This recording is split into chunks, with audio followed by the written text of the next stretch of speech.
Hi, good evening. My name is Alicia Newell, and welcome to this evening's Shocker Family Parent Table Talk, where our topic is your Shocker's finances.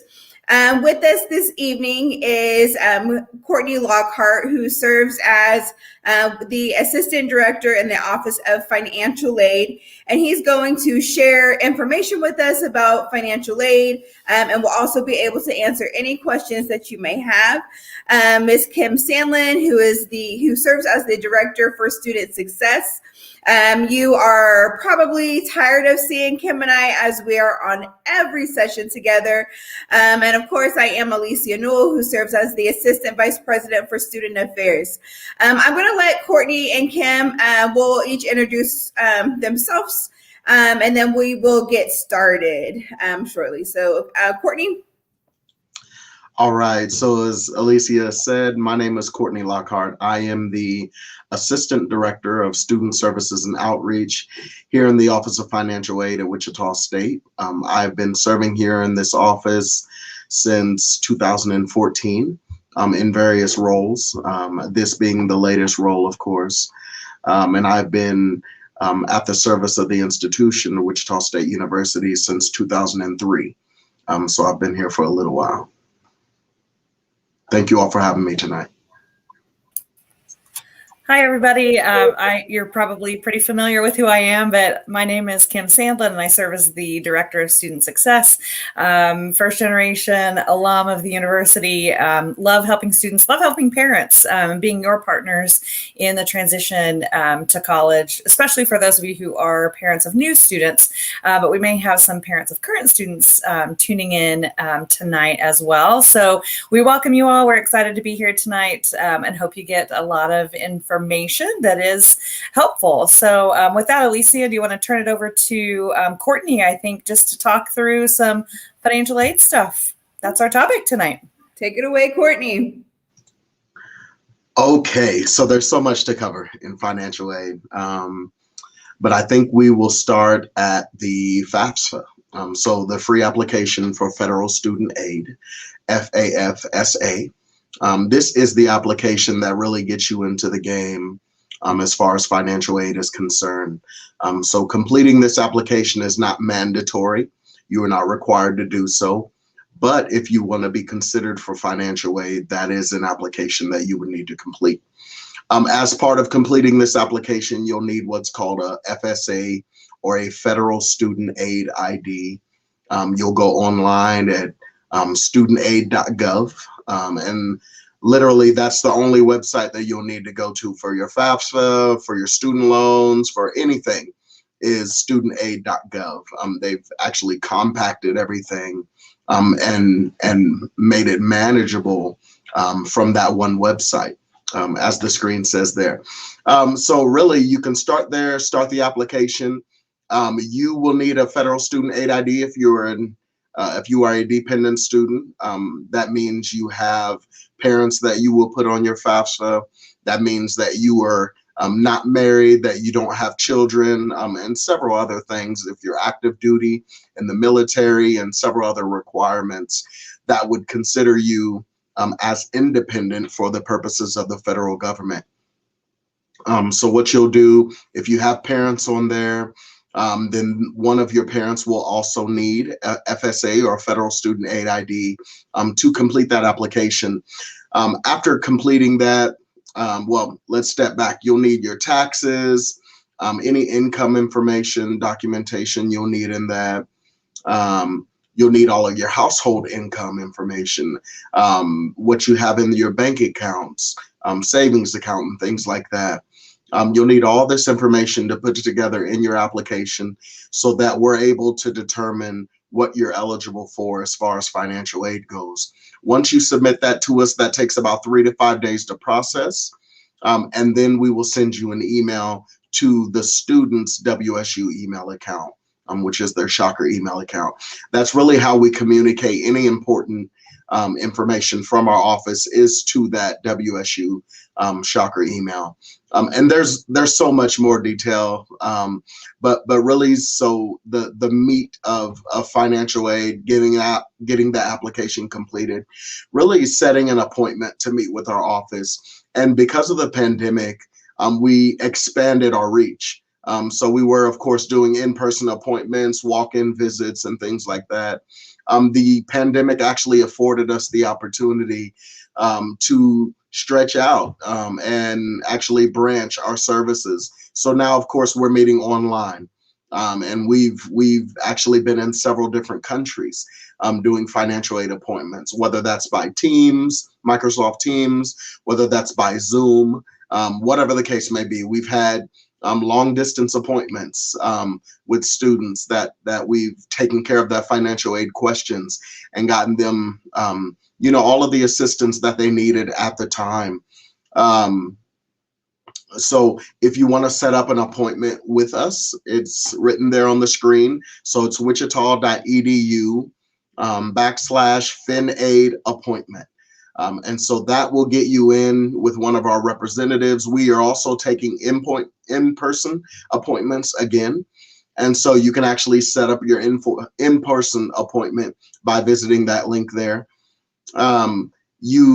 We can answer all of your scholarship questions, all of your cost of attendance questions, which is what we're really getting into that, especially this time of year, as the summer is ending and we're approaching a new academic year, the 2021-2022 academic year.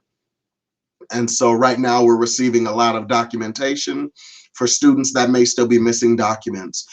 We just sent out email notifications today for students to submit their FAFSAs. Any students that may be on what's called satisfactory academic progress, where they need to submit an appeal because they may have lost their financial aid privileges because of academic progress in some form or fashion. We sent out those email notifications. So much of our summer, we do a lot of outreach. We're really proactive in making sure that our students know about the information that they're missing, and they know what to submit to us, as well as how to get in contact with us. Because nothing could be more frustrating than knowing you're missing something, but not having a number that you can contact or a person that you can reach out to really assist you in that process. And so that's what we're really being intentional about this time of year, is reaching out about that. We have a lot of people asking, well, where can I find more scholarship opportunities and how can I find more free money? So of course, that's the name of the game. The more free money you get, the less you have to be stressed about money that's coming out of pocket, about worrying about any federal student loans or anything like that. And so of course, if you visit wichita.edu /scholarship universe, so this is a fairly new portal. This is a fairly new concept where you can actually go in, you can set up an account.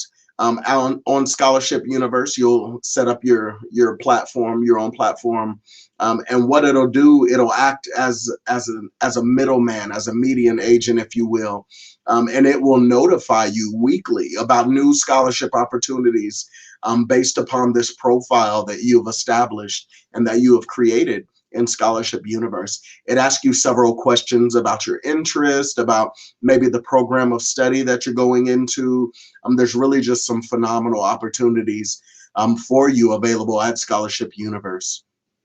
And then, of course, we have academic college scholarships, although at this point, many of those have already been spoken for. Typically, those become available October, and they close out the following February. And so many times those scholarships are for returning students, and even new students can apply for them, but many times they don't know about them. But for returning students, there's scholarships you can apply for and literally receive every year, just based upon you being a continuing student. So there are scholarships that are available based upon your degree, based upon your major. And so these are all opportunities that students, sometimes they don't know about. But we have several handouts and things like that, and we market it, of course, on our website so that students know and they're able to go and have access to those various pages and those various resources. Yeah, so that's a lot there. Do we have any questions at the moment that maybe I can answer? Yeah, Courtney, I think it's really great that you talked about when the application process opens up for students, because often one of the things I hear from a lot of our new incoming first year students and transfer students is, I didn't know, right? I didn't know that, I could apply for department scholarships. And so really, by the time our students are on campus, it's, August, September, October, 3 months. Their feet are barely wet. And so at that point in time, it's okay, we're getting ready and we're already in that next semester in our minds, because we're having to prep and prepare for scholarships, for awards, and all of those other things. And so I really encourage our parents and families to put that date on their calendars so that they can encourage their students to apply and check those out. The other thing that we really didn't talk about, but maybe if you can touch on it, is the GPA requirement for students with scholarships.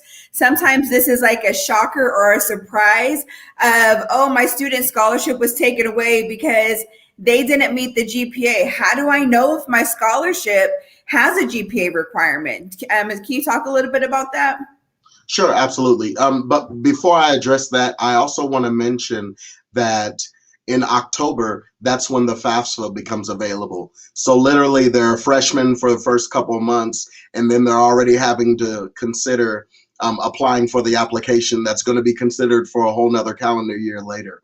But really that's education. Everything is forward thinking, such as our calendars and things like that. But to address the GPA requirement, each one of the scholarships has a grade point average requirement. That is something that students will definitely need to check with their academic advisors, so they can see what that specific requirement is for their college, because they're not all the same. And students really need to be in contact anyway with their academic advisor, so that way they're in the know as to what's happening. They have professional advising as far as their courses and what classes they may need to take in the upcoming semester and things like that. When I was a student, it was so important that I got a meeting with my academic advisor just so I could know what was going on, because I'm in a new environment. This whole college experience is brand new to me. There's no way that I could keep my ears to the pavement, so to speak, and know of everything that's going on, because everything is happening all at once. So really those academic advisors are great resources for students.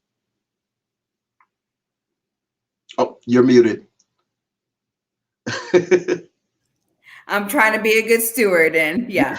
So we do have a question from one of our parents that have joined us.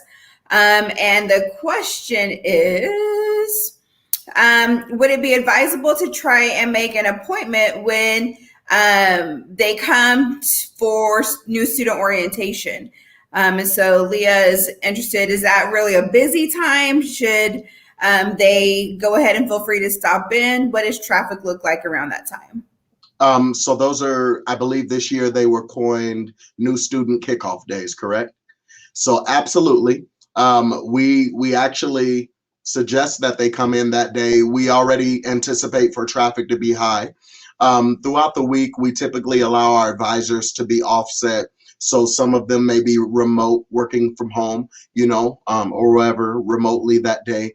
But we actually pull everybody in on the team, so that way they're able to accommodate the increased traffic. And I send an email about 1 business day prior, so that everyone in the office knows what the traffic is going to be like as far as new students and their visitors on campus. I believe, if I remember correctly, there is about 450 students and their guests for this past new student kickoff. And so I sent the email to the office, and we did see an uptick in traffic, of course, on account of that. But that's great, because these students come in, they're fresh to the university. We see their excitement. We see the nervousness of the parents wanting a breakdown of the billing statement, and everything. And so it's exciting times for sure. Oh, you're muted. I'm learning. So you would think I would know by now. So is there a limit, Courtney, on how much financial aid a student can receive and bring in with them to the university? So there is not a limit in outside scholarship dollars that a student can bring in, but there is a difference between maybe an outside scholarship and then a scholarship that's just to the student. And so some of the outside scholarship checks, they're made out to the students, but they're also made out to the university. In that case, they have to come to our office so that the student can sign it, as well as our staff, because then we have to make sure it applies to the student's account and things like that. But then there are some scholarship checks that are just sent directly to the student. And so in those cases, they don't even have to reach our office. The student can take that to the billing office, and then they can have that applied to their account, or they can put it in their own bank accounts and then make payments on their account, or purchase their course materials, or whatever the case may be. And so there's no limitation necessarily on outside scholarship dollars. Now, there is a limit on scholarships that a student may receive. If you're talking about maybe merit scholarships that an incoming freshman has received, and academic college scholarships, maybe if they received like the Gore Scholarship or something like that, that may not stack with other scholarships that they receive. So they'll definitely want to be in contact with not only our office, but as well as their academic advisor, because or their academic department, any scholarship they receive is going to come with some sort of award letter that will definitely speak to the ability of that scholarship to be stacked with other scholarships. And then federal aid, there are also limitations. An incoming freshman can only receive $5,500 in federal student loans. And that's very intentional, because the federal government doesn't want our students, our first-time students, to start out in debt. And so $5,500 is not a whole lot.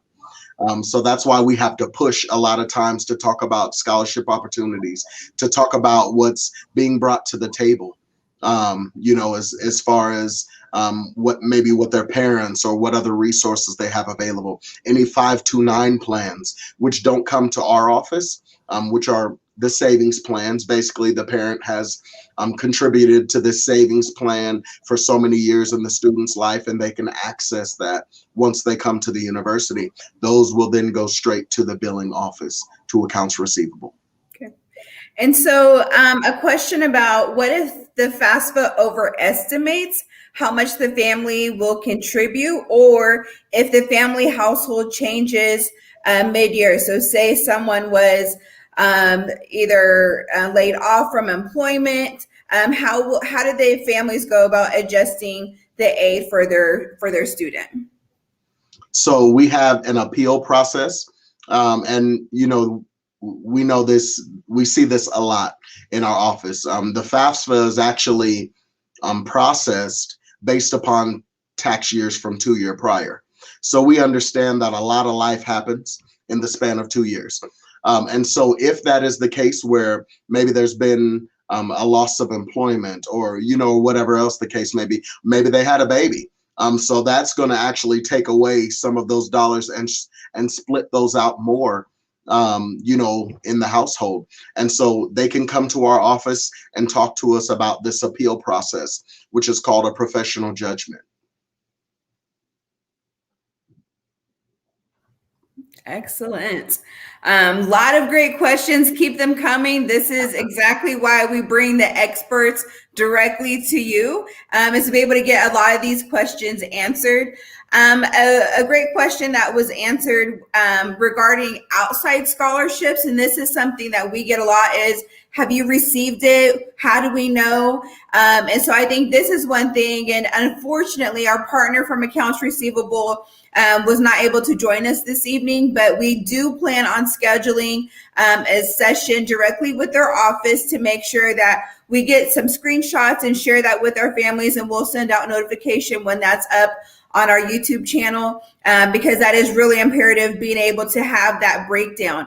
But if students go into their My WSU Portal and they click on My Finances, and then from there, when they click on that, they should be able to see an itemized bill. And so within their itemized bill, if there is a payment that has been applied to the student's account from, say, the Alicia Newell Scholarship, perhaps, then it's going to say that Alicia has awarded, Kim Sandlin a $5,000 scholarship for being amazing, whatever it is, right? And so that's going to be posted on the student's account, in addition to the amount of financial aid that has been applied to the student's account.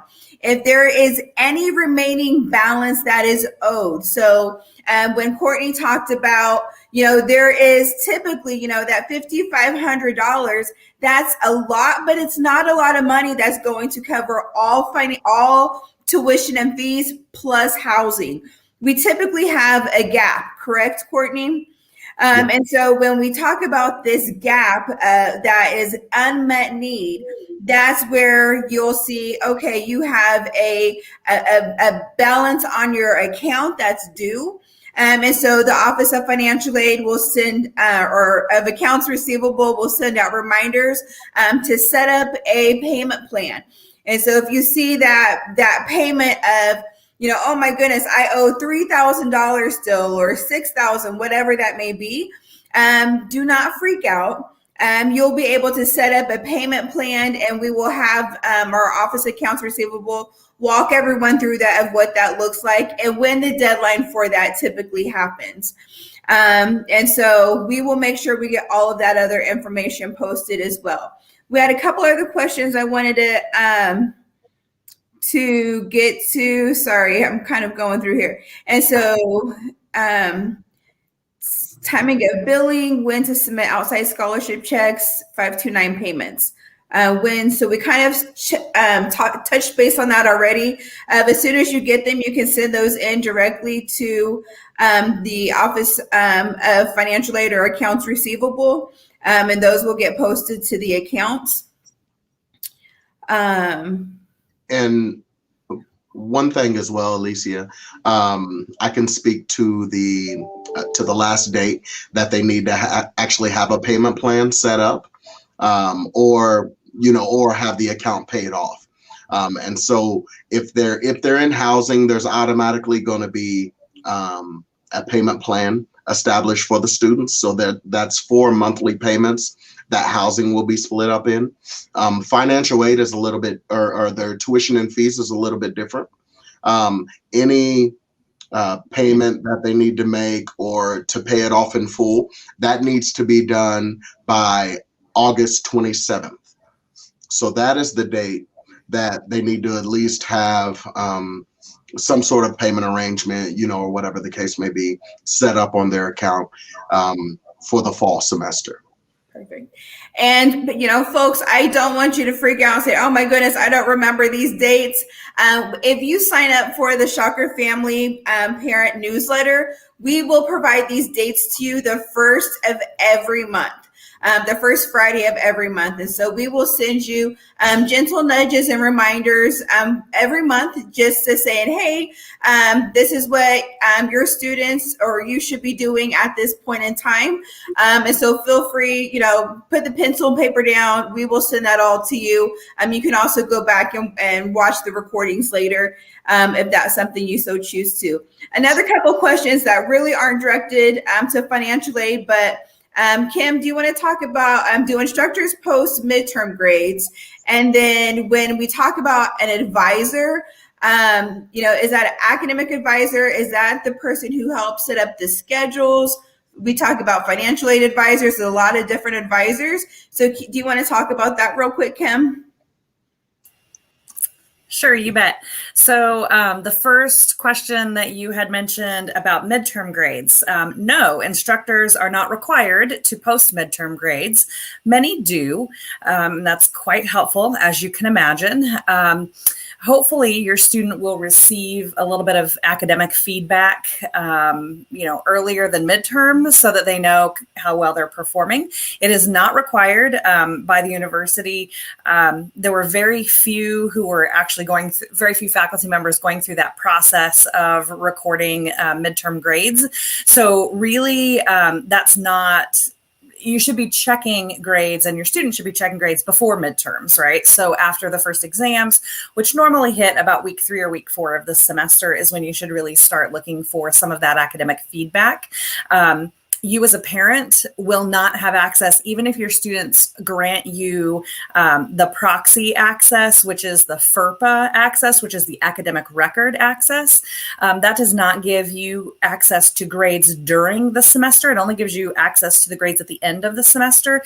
So the best thing to do there is have your student log in to their Blackboard, which is the platform they use for all of their academic work. Have them log in and show you their work if that is an expectation, if you're wanting to check those midterm grades. Now, there are some special circumstances where a student is part of a program or an organization that requires midterm checks, and some of them still carry paper and pencil and have their faculty, sign off on that midterm, progress. That's very rare, not seen very often, but it is a possibility. So that's the scoop on midterms. So I'm happy to answer any other questions about that, or midterm grades. The other question was about advising. Yes, there's all kinds of advising on campus. There's academic advising by staff who will be for instance, the first year advisors in One Stop and the advisors and advising centers in academic colleges. There are also faculty advisors. So in colleges like the College of Engineering and the College of Fine Arts, students are required to see a faculty member for faculty advising in addition to a staff member for college or academic advising. So depending on the college, it's handled a little bit differently. And then there is a group called specialized advisors that includes financial aid advisors, our success coaches, our trio academic advisors, and folks that complement the advising that's happening with the faculty and in the advising centers. So all of that to say, if you're looking for the person who creates and helps your student create his or her class schedule, that is a college academic advisor that you're looking for. If your student is a brand new traditional freshman coming right out of high school, they're going to work with a first year advisor in One Stop. And that process is actually all worked through orientation. Once they sign up for orientation, they answer a bunch of questions. Those questions get sent to the first year advisor. First year advisor automatically begins to work their schedule and then will communicate with your student at your student's Shocker email address with questions or documents they may need in order to place them in a specific course, placement exams they might need, records. I think I saw someone about worried about some of maybe your transcripts aren't available yet or haven't been sent yet. So that could potentially hold up a little bit of enrollment. So we just need to get those in as soon as possible, which I know is out of your control. A lot of it is reliant on the high schools getting and the other colleges that may be transferring from getting that information to us. Once we have it, it's pretty quick to get posted to your student's account. But so all of that to say, students coming from high school are going to work with a first year advisor who's going to do that kind of automatically, but will send communication to your student's Shocker's email address to approve or request changes, sign up for group advising. And so your student should be checking their email regularly. And then if you're a transfer student or a continuing student, those students will work with a college advisor in the college advising centers. And in the case of financial aid. In the case of fine arts and engineering, they will also work with a faculty member. So really the best way to kind of see what process you're going to work through is if you go to wichita.edu/advising, and on that page you can select if you're an incoming freshman, if you're a transfer student, if you're a returning adult student learner, whatever type of student you kind of bucket you fit in, you can choose that, and then that website will give you the instructions on where to contact. For brand new students who are not freshmen, you'll either need to schedule an appointment through email or by phone. You have to contact those college advising centers directly, or the specific advisor directly. So that website does a really good job of outlining where you go for academic advising, which is where you're going to set up your class schedule or make changes. All of that, which obviously plays into how much you're going to pay and how many credits you're enrolled in and all of that good stuff. So hopefully, I think I answered those first two questions, maybe a kind of tangential question as well. So I think, let me look. How do they? Oh, sorry. I see another one here. How do they check grades if instructors aren't posting anything or giving feedback? And how can they change that or get an instructor to respond if they haven't to student emails? So that's a good question. What you want to do is contact the instructor, see them during office hours or what we call student hours. Those are hours that the professor sets aside or instructors set aside to work with students and answer questions. So throughout the semester on the course syllabi, the instructor is going to post when they're available to meet with students. And a lot of times I think students think that instructors are working in their office, maybe doing research or preparing for class. And that's really time set aside to serve students and to answer students' questions. So have them look at their syllabus, find out when their instructor is available, contact them, go visit them in person to ask for some of that feedback. If the instructor is not responding to the student's email, and keep in mind, sometimes our students have some unrealistic response times. They want an answer within 2 hours, or they want an answer immediately, and it takes a little bit of time. They need to give the instructor a day or two to respond.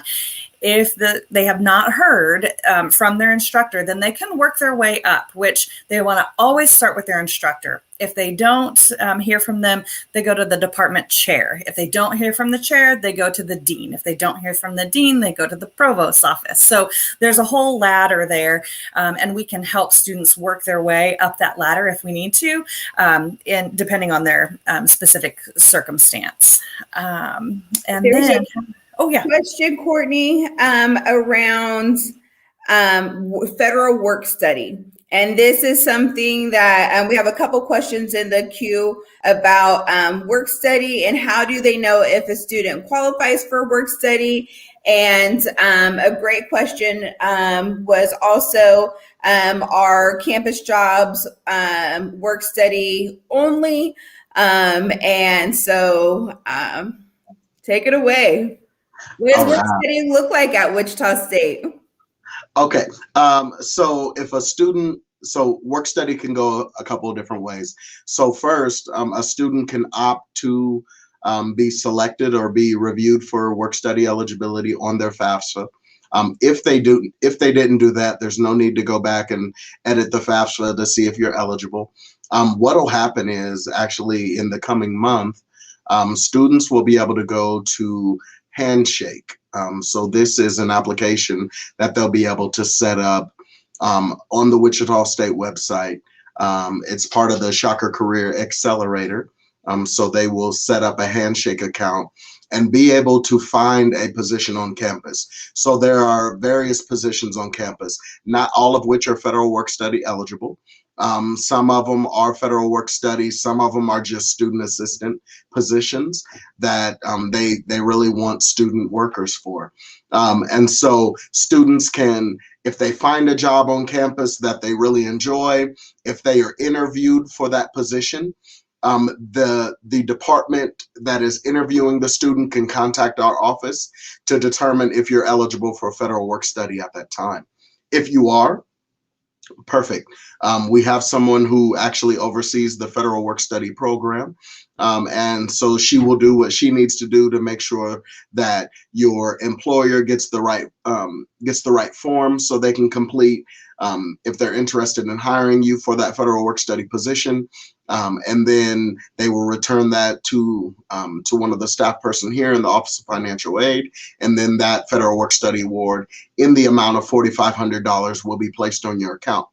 Now, that $4,500 is an amount that you can receive over a period of a full year. So this is not necessarily an award that you receive and then it's automatically applied to your bill, but this is an award that is placed on your account that the student can work to receive paychecks from. So they may have bi-weekly paychecks that they're receiving this money from, and it's given to them as if they were a regular employee. And then they can then choose to either apply it to their account, or they can to their bill if they have a bill. They can apply it to housing. They can put it in their own personal bank account if all of their tuition and fees and their housing costs have been met for the semester, and they can just save that money up. But yeah, so those are pretty much your options for setting up work study, whether it's federal work study or whether you just want to be a student assistant on campus. Perfect. And one of the things that we actually have coming up, and I don't know if you have the date on this, Courtney, is that I believe it's July 27th, the last week of July, maybe 27th. It's around there. I don't have the date. So if you go to the Shocker Career Accelerator website, and we are hosting a students worker job fair. And so these are offices on campus. I will personally be hiring 4 to 5 students to work in my office this next fall. And so if students are interested in getting a job on campus, highly encouraging them to go out this summer and creating that handshake profile that Courtney talked about.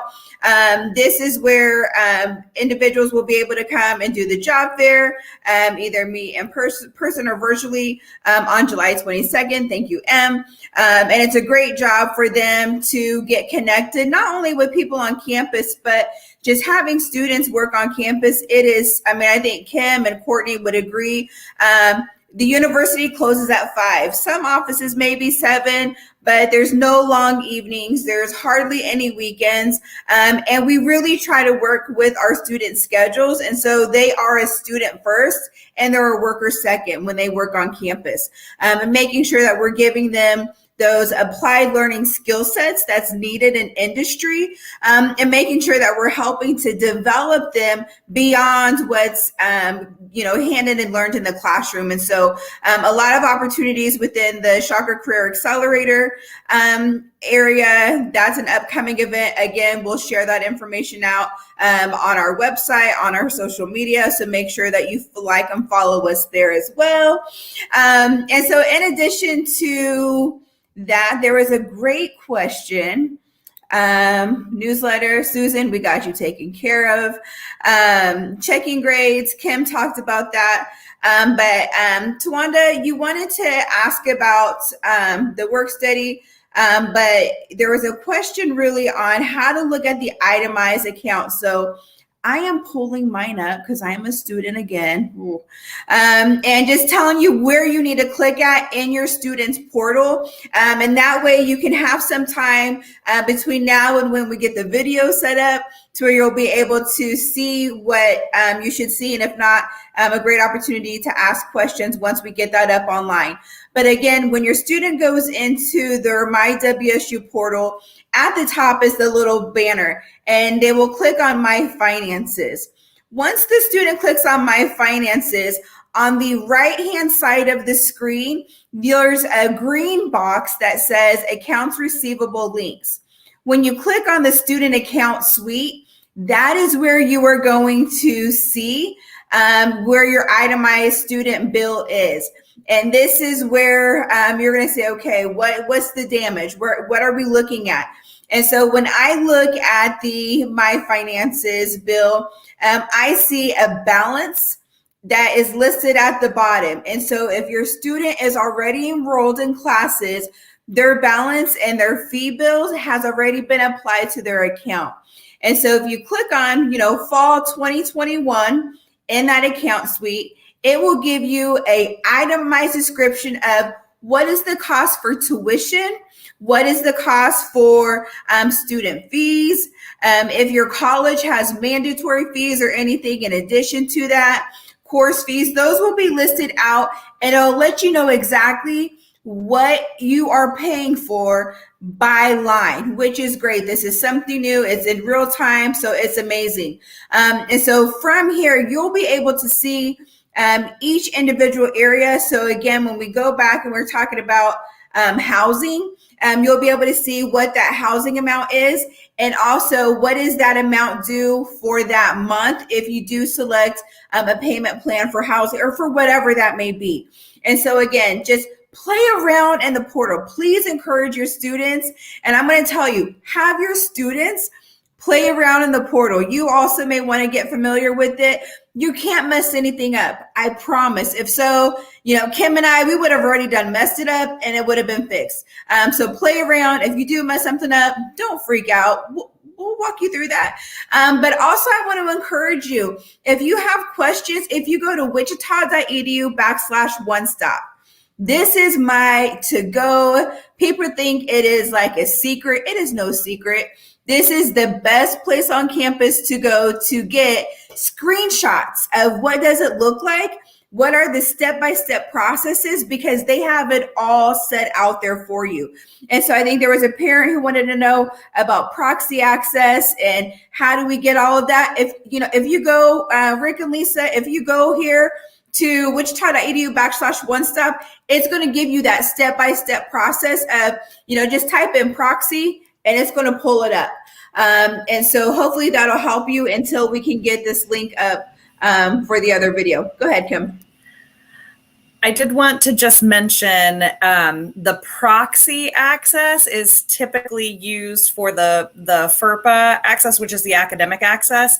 The financial piece of it is called an authorized user. So your student is going to do that in the My Finances tab, and instead of your student gets that information through the portal, they will set it up where then you will have kind of a sideways entrance into that side door entrance, so that you see everything without using your student's login. So it's called the authorized user. I just want to make sure that it may we throw around proxy and proxy access a lot, but know that the proxy access is typically talked about with FERPA, and authorized user is typically what your student will set you up as an authorized user to then pay those bills. So just kind of some terminology that might help you along the way, kind of divvy out, okay, I'm talking academics or I'm talking finances. So just a helpful tip. Great tip. The other thing that I wanted to touch on just really quickly, we had a couple parents or families that were excited about moving. If you think you're excited, I'm like, we get students back on campus, we get the golf carts back out. And so moving is going to be it's going to be a smooth process. And so we are so excited. So for those who are moving onto campus again, move-in starts on August 11th. And so we're just like a few weeks away.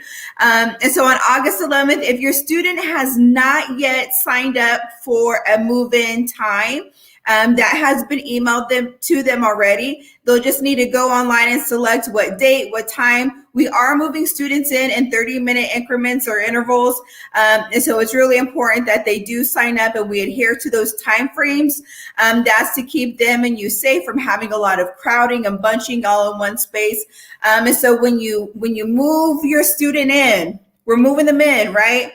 As soon as we get them in, you're going to help them get settled in. And hopefully by Saturday, I'm going to come around with my scissors and my tissues because we're cutting the umbilical cord.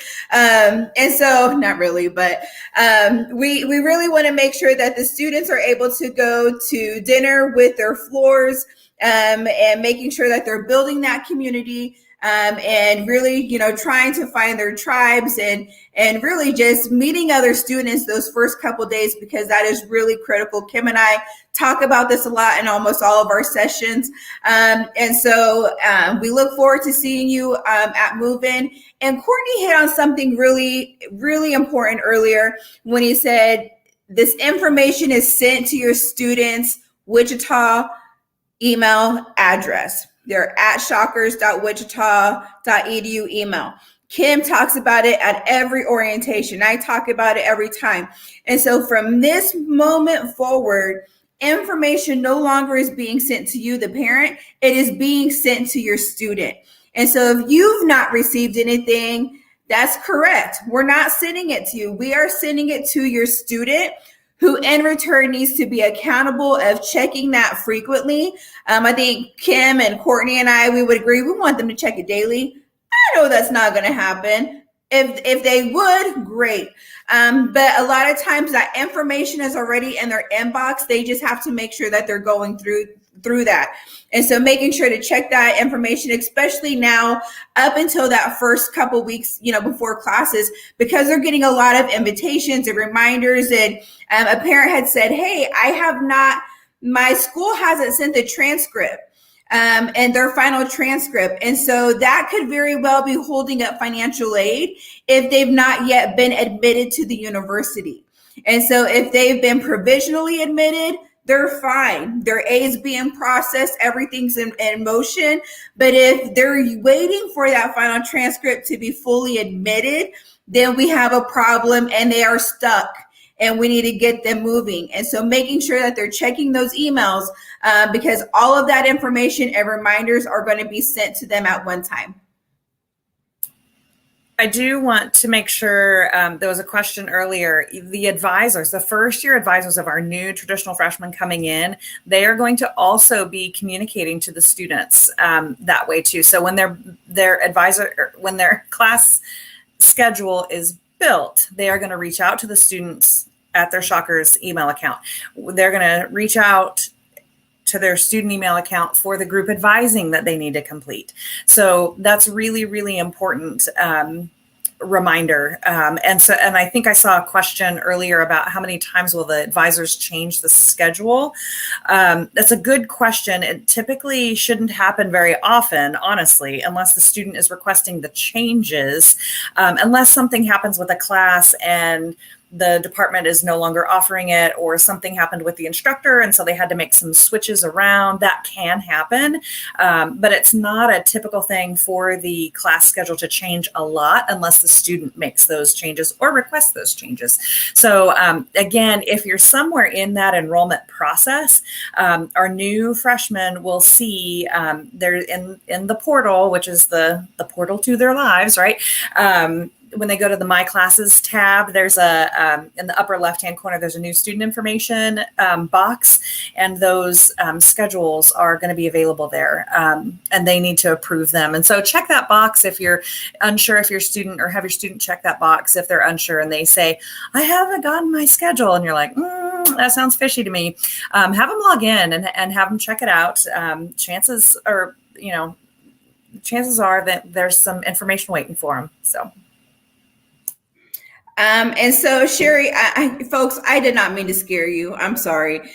When you drop your students off, we did ask families that there's a 30-minute window for them to sign up to come drop their unload their cars and to get the students moved up into the rooms.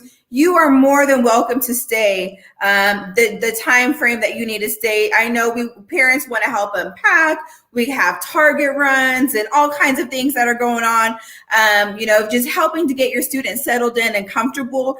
And so, yes, definitely feel free to stay. It's just we really want to make sure that we're adhering to that move-in time frame so that we are not having congestion areas of large mass gatherings. We have it specifically targeted for a limited number of people to move in at specific times to try to make sure that we are trying to keep our spaces clear of larger crowds. And so yes, but we just ask that if you do stay over longer than the 30 minutes, which I know everyone will, then just make sure that we are staying out of the large gathering spaces. When you pull up to drop your student stuff off and unpack and load from the car, we will have large boxes out at the curb. So this is valet, curbside ready on wheels.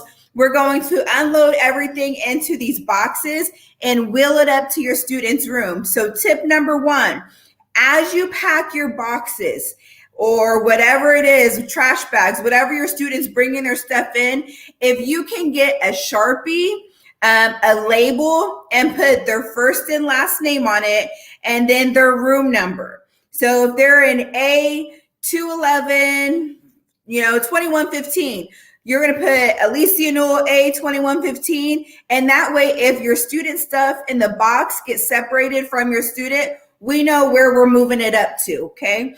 So that is a great tip that I will share from one mom to another out there in Cyberland. And then the other part is for moving. This was a concern last year and the year before. Students, since they're moving in on a Wednesday, the dining hall will be open on Wednesday. And so I had a lot of parents who were worried that their students were going to starve because dining hall wasn't open yet, but the restaurants were, and the Radigan and the student center for them to eat there. And so do not worry, we have plenty of food for your students to use. So the dining hall will be open on Wednesday. A lot of recommendations to go and hang out with your students, eat breakfast with them there, whatever it may be. But we are so excited to have you all come and really look forward just to having you and your students on campus during move-in. Some other questions that have came in. Let's see here. All right. So one thing I did want to talk about advising that Kim briefly touched on about changing schedules. If your student is coming in with AP credit, this is the time typically where we are receiving now the final scores for your student's AP scores. Your student has already received these. They received them way before the university receives them.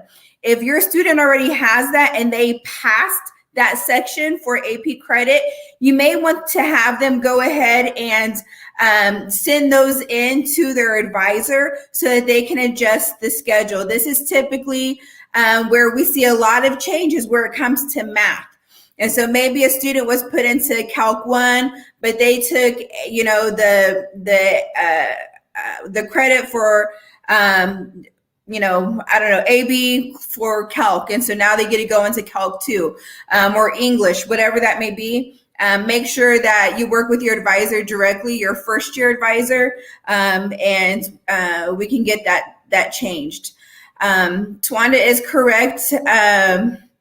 If students are moving in before the 11th, that means they're coming to one of our camps or something before classes start. So typically Passage to Success. It could be one of our College of Engineerings or many other camps that we have. Your students should be fed through those camps.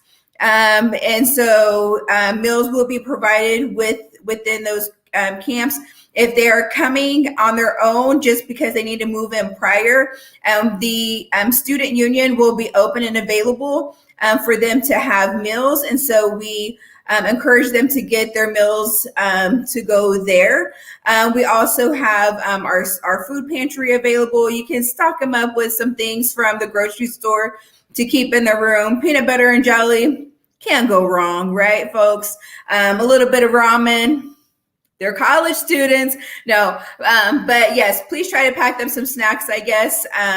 And double check. I would encourage you, Tawanda, to make sure that they check with the office that they are moving in early with. So if it's the Office of Diversity and Inclusion, or if it's engineering for one of the early camps, just to verify that meals will be provided for those timeframes. I'm almost positive the majority of them meals are included. So, other than that, packing list for move-in is online. And so one thing, again, kind of a mom tip, and Kim and I were like, this is something new. But when you move your students in this year, pick up a thermometer for them. And they're like, my kid, she would never use a thermometer or ask for one until she's sick. And normally it's, Mom, am I sick? Well, if you can remember when you're at the store to get a thermometer and send that with them to college, because if they do come down with a fever or are needing to work with student health, we're going to ask them, have you been running a temperature and things, and asking them to take that. And typically that's something our students don't have on hand. So some antihistamines, over-the-counter things, just to kind of get them started. Flu season comes around early as well. If you're not from Kansas, allergies, it's a thing here. We're all like, yep. And so little things like that can definitely help. But we do have a session at the end of this month, specifically just with housing. And so if you have housing specific questions, we will bring those experts to your living rooms later this month, just to talk about all those great things that they have going on for your students, and then things that you should prepare for as you get ready to move your students onto campus. Any other questions? We are right at 7:00. Go ahead. Go, Kim. I just wanted to bring up, Courtney had put it in our chat among us, but I don't think we talked about it. But those financial aid questions, advising questions, student accounts, so the bills, all of that, life happens after 5, as my friend Alicia says all of the time. And One Stop has that 24/7 chat access. They can check. So at night, or, when your student comes home from work at, 11 o'clock or whatever, and you guys get on there and you have a question you want to ask someone, please hop on to One Stop and see if they're able to kind of address what you need. There may be a situation where they have to escalate that then to financial aid to help the next day. But that's why One Stop was created. That's why it's there. To really answer those questions after hours, or really during the day if you have them and want to go right to them. That's some good stuff, and I wanted to make sure that we get that covered. And I don't know if Courtney, you have any other last things, since it's about finances and we really started talking about enrollment and move-in. Are there any other things that you want? I know, sorry. Are there any other things that you wanted to leave us with tonight, just from your perspective, things that might have come to the top of your mind? So a lot of times, especially this time of year, we are assisting students with submitting any missing documentation so they can actually receive their financial aid for this fall. So literally in a month, classes will be starting. So if you are missing any documentation, we've done a lot of outreach, we've done a lot of campaigns, phone calls, emails, etc. If you are one of those students, or if you know one of those students, have them contact our office. We are diligently working to make sure that our students are not waiting until the last minute to get us that documentation, because that will have an impact on your financial aid eligibility come this fall. And so I definitely want to encourage you to go ahead and get that submitted. Contact us. That 24/7, 365 chat feature is a lifesaver. We put that on all of our communications so that families know that they have options to contact us beyond the limitations of our work days. Right. And I want to just thank Courtney for joining us this evening. It's really helpful, especially for families that are able to come to campus. Just the whole purpose of the Table Talks is really helping us bring campus to you, especially when you're not able to get to campus. And one of the things that I absolutely admire and love about Courtney Lockhart is the fact that he will go to the ends and making sure that we help meet your students' needs. There was a family in my office not that long ago, and they were just frustrated with no ends. Because they had questions and weren't really sure. And so I just video chatted just like we are right now, Courtney, from my office. And here he comes, cheery smile, and resolved everything within I felt like it was seconds. It was probably minutes, but it was great because he was able just to kind of resolve and put everything at ease. And so really encouraging you to take advantage not only of these sessions and the other ones that we have coming up, but schedule those appointments online. Don't be afraid to have a one-on-one Zoom appointment or a phone conversation with them, because that's what we're here for, is to help make sure that we're meeting those needs. I'm loving all of this discussion already in here about the Facebook page that we have. We do have a Shocker Family Network Facebook page.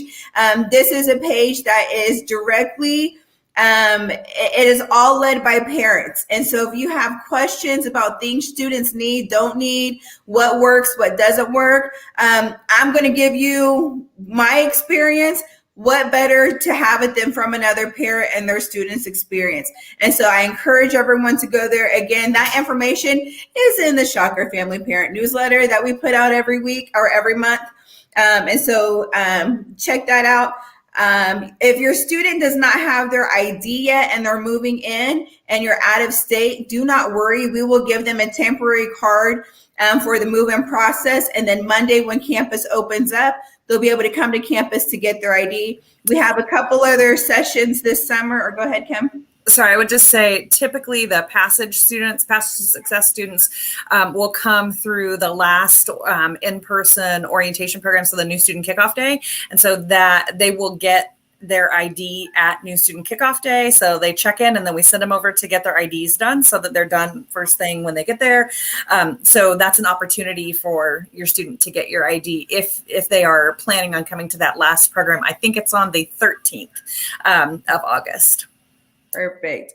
And then before we sign off, if you all can help me congratulate Leah Wilcox. She is this evening's parent winner. And so we do ask that for our upcoming Shocker Parent Family Table Talks to go register online, just so we can catch engagements and get any questions you may have in advance. And then if you sign up, we will mail you a prize.